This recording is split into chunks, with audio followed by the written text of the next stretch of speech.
Hello दोस्तों, जय श्री कृष्णा। कैसे हैं आप सब? आशा करती हूँ आप सभी अच्छे होंगे। तो आज आप सभी को भगवान कृष्ण के उपदेश बताते हैं और आप सभी लोग वीडियो को लाइक जरूर कर दीजिएगा। भगवान श्री कृष्ण ने महाभारत युद्ध के दौरान गीता के ये उपदेश अपने प्रिय शिष्य अर्जुन को दिए थे। गीता में दिए उपदेश आज भी उतने ही प्रासंगिक हैं और मनुष्य को जीवन जीने की सही राह दिखाते हैं।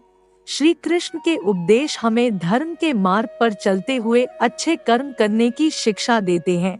जानते हैं, शांति से भी दुखों का अंत हो जाता है और शांत चित्त मनुष्य की बुद्धि शीघ्र ही स्थिर होकर परमात्मा से युक्त हो जाती है।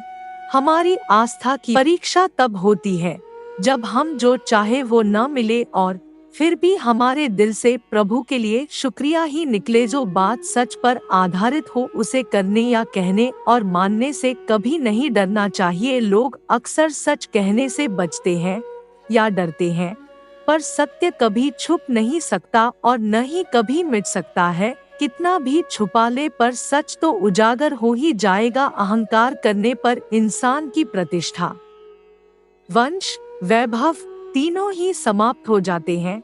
धर्म केवल कर्म से होता है, कर्म के बिना धर्म की कोई परिभाषा ही नहीं है। आत्मा का अंतिम लक्ष्य परमात्मा में मिल जाना हो। मौन सबसे अच्छा उत्तर है किसी ऐसे व्यक्ति के लिए जो आपके शब्दों को महत्व नहीं देता। इस संसार में कुछ भी स्थायी नहीं है। नरक के 3 द्वार है, काम, क्रोध और लोभ। में श्रेष्ठ हूँ यह आत्मविश्वास है, लेकिन सिर्फ मैं ही श्रेष्ठ हूँ यह अहंकार है। मनुष्य का जीवन केवल उसके कर्मों पर चलता है। जैसा कर्म होता है वैसा उसका जीवन होता है। एक बार माफ करके अच्छे बन जाओ, परंतु दोबारा उसी इंसान पर भरोसा करके बेवकूफ कभी न बनो। जीवन में आधे दुख इस वजह से आते हैं क्योंकि हमने उनसे आशाएं जिनसे हमें नहीं रखनी चाहिए थी। श्री कृष्ण कहते हैं कि मनुष्य को अपने मन को बार बार समझाना चाहिए कि ईश्वर के सिवा उसका कोई नहीं है। श्री कृष्ण ने कहा है, अगर तुम्हें किसी ने दुखी किया है तो बुरा मत मानना। लोग उसी पेड़ पर पत्थर मारते हैं जिस पेड़ पर ज्यादा मीठे फल होते हैं। स्वार्थ से रिश्ते बनाने की कितनी भी कोशिश करें वो कभी नहीं बनते हैं, और प्रेम से बने रिश्तों को कितना भी तोड़ने की कोशिश करें वो कभी नहीं टूटते। क्या गया है तुम्हारा जो तुम रोते हो? तुम इस संसार में क्या लाए हो जो तुमने खो दिया? तुमने क्या पैदा किया जो खो दिया? क्योंकि तुमने जो भी लिया यही से तो लिया, जो भी दिया यही पर दिया। आज जिसे तुम अपना कह रहे हो कल किसी और का था और परसों किसी और का होगा। फिर क्यों रोते हो? बुरे कर्म करने नहीं पड़ते हो जाते हैं और अच्छे कर्म होते नहीं करने पड़ते हैं। लोग अपने शरीर को सुंदर बनाने में लगे रहते हैं, पर आत्मा की सुंदरता शरीर की सुंदरता से कहीं ज्यादा महत्वपूर्ण है।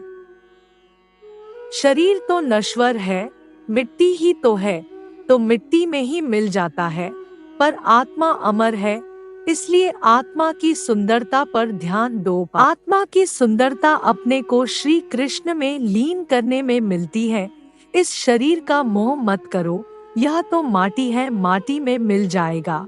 अमर तो आत्मा है जो परमात्मा में मिल जाएगी। मन शरीर का हिस्सा है, सुख दुख का एहसास करना आत्मा का नहीं शरीर का काम है। मान अपमान, लाभ हानि, गम और खुशी सब मन का खेल है। जीवन में वाणी को संयम में रखना अनिवार्य है, क्योंकि वाणी से दिए हुए घाव कभी भरे नहीं जा सकते। कर्म का फल व्यक्ति को उसी तरह ढूंढ लेता है जैसे कोई बछड़ा सैकड़ों गायों के बीच अपनी माँ को ढूंढ लेता है। हुआ अच्छा हुआ, जो होगा अच्छा होगा। स्वयं को मुझ पर छोड़ दो, अपने कर्म पर ध्यान दो। कर्म ऐसा जो इन्हें सहन करना सीखना ही उचित। तो दोस्तों, वीडियो लाइक करें, अपने दोस्तों को शेयर करें और चैनल सब्सक्राइब कर लीजिए ताकि आपको वीडियो की नोटिफिकेशन मिलेगी। तो आज की वीडियो यहीं समाप्त होती है, फिर अगली वीडियो में मिलेंगे।